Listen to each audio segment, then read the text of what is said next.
welcome to my channel. Subscribe, listen, and enjoy my stories every day. The forest is alive with the symphony of rustling leaves and chirping birds as we set up our picnic spot. The air is crisp and carries the scent of pine and earth. Lisa, my wife, hums softly while arranging the blanket, her smile as bright as the midday sun. We haven't had a day out like this in months, and I want to savor every moment. Henry, can you pass me the matches? Lisa asks, her voice sweet but distant. She's been like that lately, distant. I hand her the matches, watching as she expertly lights the small grill we brought along. The flicker of the flames reflects in her eyes, and for a moment, I see a spark of something I haven't seen in a while, excitement, perhaps? But it fades too quickly, replaced by the familiar veil of detachment. I'm going to gather some branches for the fire, she announces suddenly, standing up and brushing off her jeans. Before I can offer to help, she's already striding towards the thick underbrush, her steps purposeful and quick. I watch her disappear among the trees, a sense of unease creeping into my gut. We're miles from any town, just us and the wilderness. It's supposed to be a romantic getaway, a chance to reconnect. But something feels off. Minutes turn into half an hour. The sun dips lower, casting long shadows across our picnic spot. I glance at my watch, frowning. Lisa should have been back by now. I call out her name, but only the forest answers back with its hollow echoes. A surge of worry propels me to my feet. Grabbing my jacket, I head into the woods, following the path Lisa took. The undergrowth is dense, each step crunching against fallen leaves and twigs. My mind races with possibilities. Did she get lost? Hurt? The woods can be treacherous, even for the experienced. I walk for what feels like ages, calling her name repeatedly. Just as panic starts to set in, I remember the woodsman's cabin nearby. It's a long shot, but maybe she wandered over there. Old Man Jack, the forester, is a gruff but kind soul who knows these woods better than anyone. If anyone could help, it would be him. The cabin looms ahead, nestled in a small clearing. Smoke curls from the chimney, a sign of life. Relief floods me as I approach, but it's short-lived. The scene that greets me through the window stops me cold. Lisa is inside, but she's not lost or hurt. She's on her knees on a bearskin rug, her clothes discarded carelessly around her. Across from her, the woodsman stands, his burly form naked and exposed. Their bodies move in a rhythm that makes my stomach churn. It's a sight I never thought I'd witness, my wife, my Lisa, with another man. A gasp escapes me before I can stifle it, loud enough that they both look up. Lisa's eyes meet mine, widening in horror. She scrambles away from Jack, covering herself with trembling hands. Jack doesn't bother to hide, his face twisting into a smirk. Henry, Lisa stammers, but I don't wait to hear her excuses. Anger, betrayal, and disgust swirl inside me, creating a storm I can barely control. I turn on my heel and run, the forest blurring around me. Branches slap against my face, but I feel nothing. The pain inside is far worse. Back at the picnic spot, the fire has burned low, much like my marriage. I sit on the blanket, staring into the dying embers, trying to make sense of what I saw. The woman I've shared my life with, planned a future with, is a stranger to me now. The depth of her betrayal cuts deep, and all I can think about is revenge.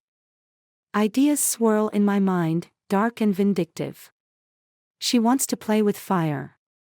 Fine. I'll burn her world down. But I need to be smart about it. Ruining her life won't be easy, and it has to be done right. This picnic was supposed to be a new beginning for us, but now, it's the start of something entirely different. As the sun sets and darkness envelopes the forest, I make a vow.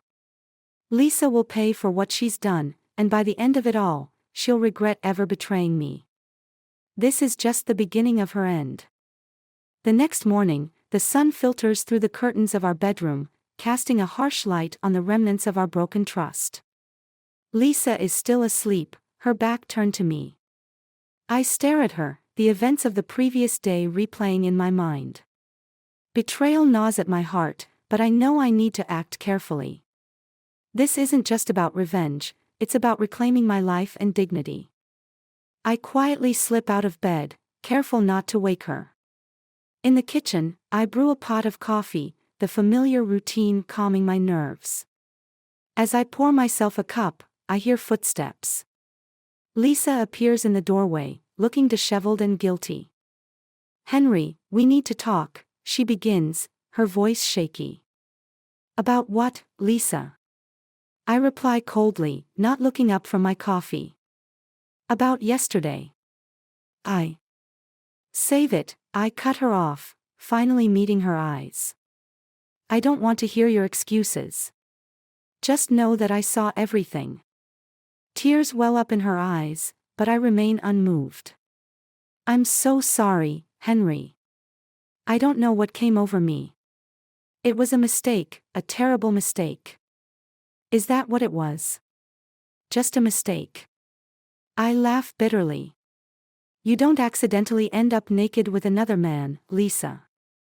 She flinches at my words, her tears spilling over. "Please, let's talk this out. We can fix this." "I don't think so," I say, setting my coffee down with a deliberate thud. "There's no fixing what you've done." With that, I leave the kitchen, her sobs echoing in my ears. I need space to think, to plan. I head to my study, shutting the door behind me. My mind is a whirlwind of thoughts, but one thing is clear: I need to make her pay. Over the next few days, I begin to gather information. Lisa is oblivious to my actions, thinking I'm just cooling off. I start by reaching out to our friends, subtly probing for any signs of her infidelity that I might have missed. It doesn't take long to find out that Jack wasn't her first. The betrayal runs deeper than I thought. One evening, as I'm sifting through emails and phone records, my friend Mark calls. He's always been a reliable source of information, and today is no different. "Henry, you there?" he asks, his voice cautious. "Yeah, Mark. What's up?" "I've been hearing things, man. About Lisa." I didn't want to believe it, but after what you told me, he trails off. "Go on," I urge him. "There's a guy named Tom. Runs in her social circle. He's been bragging about a fling with a married woman. Says she's unhappy at home." My grip tightens on the phone. "You have a last name?" "Tom Harris. He's been hanging around the new art gallery downtown. Might be worth checking out." "Thanks, Mark. I owe you one." "Just be careful, Henry. This kind of thing can get messy." "I will. Thanks again." With a new target in sight, I start planning my next move. I visit the art gallery under the guise of an interested patron. The place is buzzing with activity, people mingling and admiring the exhibits. It doesn't take long to spot Tom Harris. He's exactly what I expected, smug and overly confident. I approach him casually, striking up a conversation about the art. He's charming, but there's a sleaziness to him that's hard to ignore. "So, Tom, do you come here often?" I ask, keeping my tone light. "Yeah, I'm a bit of a regular," he replies, flashing a smile. "The art scene here is fantastic. I've heard. My wife, Lisa, is quite the enthusiast too. Maybe you know her." For a split second, I see a flicker of recognition in his eyes. He quickly masks it, but it's too late. "I've seen enough." "Can't say I do," he lies smoothly. "Too bad. She'd love to meet someone like you. Maybe next time." I leave the gallery, my suspicions confirmed. Tom is definitely involved, and now I have a new angle. I spend the next few days shadowing him, gathering evidence of his connection to Lisa. It's tedious work, but necessary. I need concrete proof to confront her, to show her that I'm not as oblivious as she thinks. One evening, I follow Tom to a bar where he meets a group of friends. I sit at a nearby table, close enough to overhear their conversation. They're talking about their latest conquests, laughing and boasting. My blood boils as Tom starts talking about Lisa, referring to her as the desperate housewife. I record their conversation, every lewd detail fueling my resolve. This is the ammunition I need. When I get home, I find Lisa in the living room, pretending to read a book. She looks up, her eyes wary. "Henry, where have you been?" "Out," I reply curtly. "We need to talk." She sets the book down, her hands trembling. "About what?" "About this," I say, playing the recording. Her face goes pale as Tom's voice fills the room, his crude remarks echoing in the silence. "Henry, please, I can explain." "Save it," I snap. "I've heard enough." She breaks down, sobbing uncontrollably. But I don't feel pity. Only a cold, hard satisfaction. This is just the beginning. I'm going to dismantle her life piece by piece, just like she did to mine. As she weeps, I leave the room, my mind already working on the next step. This isn't over. Not by a long shot. I spend the next few days methodically laying out my plans. Lisa has no idea what's coming. She moves around the house like a ghost, trying to find ways to win me back, but I remain cold and distant. She deserves every bit of this. One afternoon, I meet with my lawyer, Jessica. She's sharp and tenacious, exactly what I need. We sit in her sleek, modern office, going over the details of my case. "So, you want a divorce on grounds of adultery," she says, leaning back in her chair, eyes narrowed. "Do you have sufficient evidence?"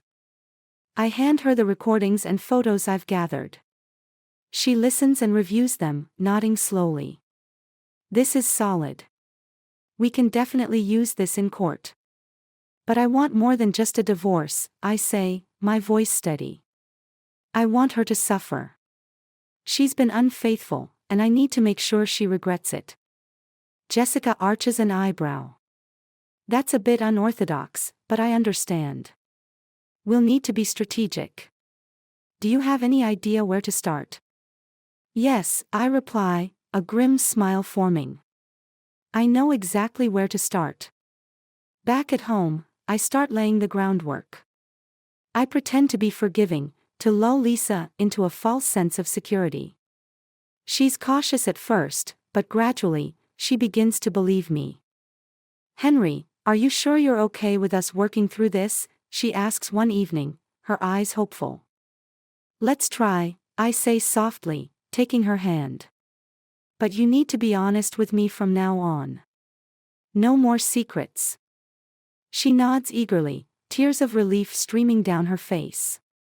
"I promise, Henry. No more secrets."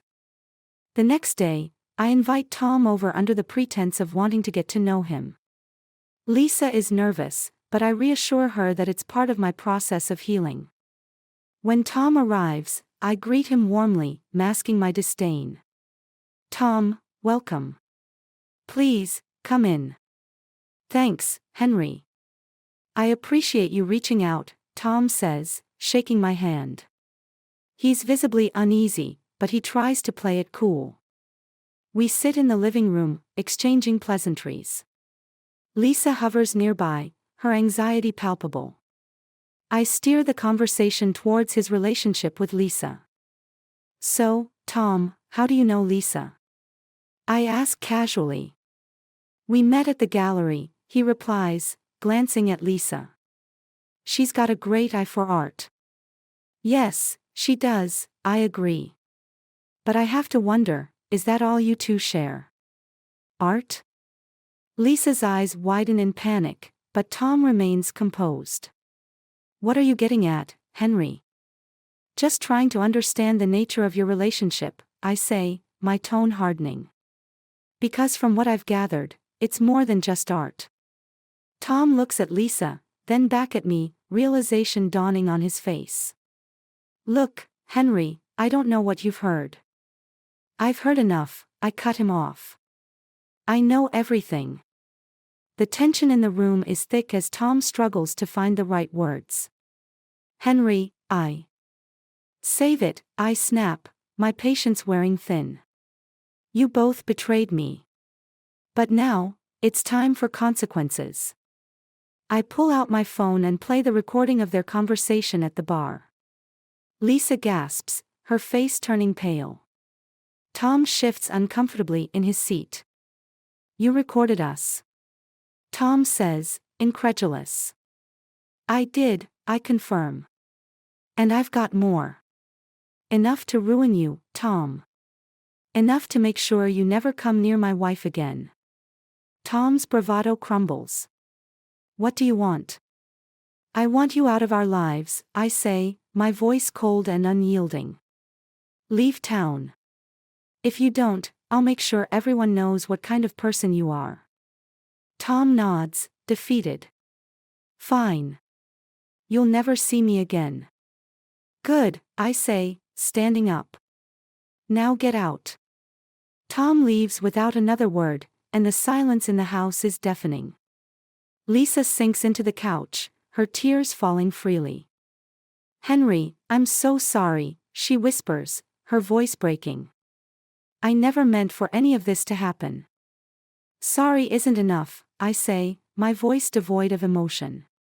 But maybe there's a way for you to make it up to me. She looks up, hope flickering in her eyes. Anything, Henry. I'll do anything. First, you need to cut all ties with him, I instruct. Second, you need to tell me everything. Every detail of your affair. Lisa nods, her face wet with tears. I will. I'll tell you everything. Over the next few days, Lisa confesses to every lie, every deceit. Each revelation is like a knife to my heart, but I endure it, using it to fuel my resolve. With every detail, my plan becomes clearer. I start isolating her from her friends, planting seeds of doubt and mistrust. I control her every move, making sure she knows she's under constant scrutiny. It's not long before she's completely dependent on me, her once vibrant spirit crushed under the weight of guilt and fear. One evening, as we sit in the living room, I bring up the next part of my plan. Lisa, I think we need to move. She looks at me, confused. Move? Where? Somewhere new, I say, leaning forward. A fresh start. Away from all the reminders of what you did. She hesitates, but eventually nods. If that's what you want, Henry. It is, I say, my voice firm. Pack your things. We leave at the end of the week. As Lisa busies herself with packing, I make a few calls, setting things in motion. The new place is far enough to isolate her further, to ensure she has no support system. It's a small town where everyone knows everyone, and it won't take long for her reputation to precede her. By the time we move, Lisa is a shadow of her former self. She's lost weight, her eyes constantly darting around, fearful of making a wrong move. I control every aspect of her life, ensuring she remains under my thumb. One night, as we settle into our new home, Lisa tries to reach out to me. Henry, can we please try to make this work? I'm so sorry for everything. I just want us to be happy again. I look at her, my heart hardened. This is our life now, Lisa. You made your bed, and now you have to lie in it. As she cries herself to sleep, I sit in the darkness, my mind racing with the next steps. This is just the beginning. Lisa's suffering has only just begun, and I intend to see it through to the end. In the silence of the night, I make a vow to myself. I will ruin her life, just as she ruined mine. And when I'm done, there will be nothing left of the woman who betrayed me. Months pass, and the new town gradually becomes a familiar cage for Lisa. The once vibrant woman I married is now a ghost, her every movement governed by the invisible chains I've placed around her. The town whispers about her, the rumors I've carefully seeded taking root. She's isolated, alone, and completely dependent on me. One evening, I sit at the kitchen table, reviewing some documents. Lisa walks in, her eyes hollow. "Henry, can we talk?" she asks, her voice barely above a whisper. "What is it?" I reply, not looking up. "I can't do this anymore," she says, her voice trembling. "This isn't living. I'm suffocating." I finally meet her gaze, my expression cold. "And whose fault is that, Lisa?" She flinches but stands her ground. "I know I've done terrible things, and I've tried to make amends. But this isn't forgiveness. This is torture." "Maybe you deserve it," I say, my voice icy. Tears fill her eyes, but she doesn't look away. "Maybe I do. But this isn't just about punishment, is it? It's about control. You're enjoying this, Henry." Her words hit a nerve, and I slam the documents down. "You don't get to play the victim here, Lisa. You brought this on yourself." "I know," she whispers, her voice breaking. "But I'm begging you, let's end this. If you can't forgive me, then let's part ways. We can't keep living like this." Before I can respond, the doorbell rings. Lisa looks at me, confusion and fear mingling in her eyes. "Are you expecting someone?" "No," I say, standing up. "Stay here." I walk to the door and open it to find Jessica, my lawyer, standing there. Her presence is unexpected and unsettling. "Jessica, what are you doing here?" "We need to talk," she says, her voice urgent. "May I come in?" I step aside, allowing her to enter. Lisa stands in the doorway of the kitchen, her eyes widening at the sight of Jessica. "What's going on?" Jessica glances at Lisa, then back at me. "Henry, I need to speak with both of you. It's important." We move to the living room, the air thick with tension. Jessica takes a seat, her expression grave. "I've been doing some digging, Henry. There are things you need to know." "Like what?" I ask, my patience wearing thin. "Like the fact that Tom Harris isn't who he says he is," she replies, her tone serious. "He's been playing you, Henry. He and Lisa have been in on this together." I feel the blood drain from my face. "What are you talking about?" Jessica takes out a folder and hands it to me. "Read this. It's all there. Tom and Lisa planned everything. The affair, the recordings, they knew you'd react the way you did. They wanted to ruin you, Henry." I open the folder with trembling hands, scanning the documents inside. It's all there, emails, messages, plans. My world shatters as the truth sinks in. Lisa and Tom have been manipulating me, turning my need for revenge into their weapon. Lisa starts to sob, her facade crumbling. "Henry, save it." I shout, standing up. "You planned this. You and Tom." She nods, her tears flowing freely. "It wasn't supposed to go this far. It was just supposed to make you realize how much you needed me. But then you started controlling everything, isolating me. It got out of hand." I turn to Jessica, my mind racing. "Why are you telling me this now?"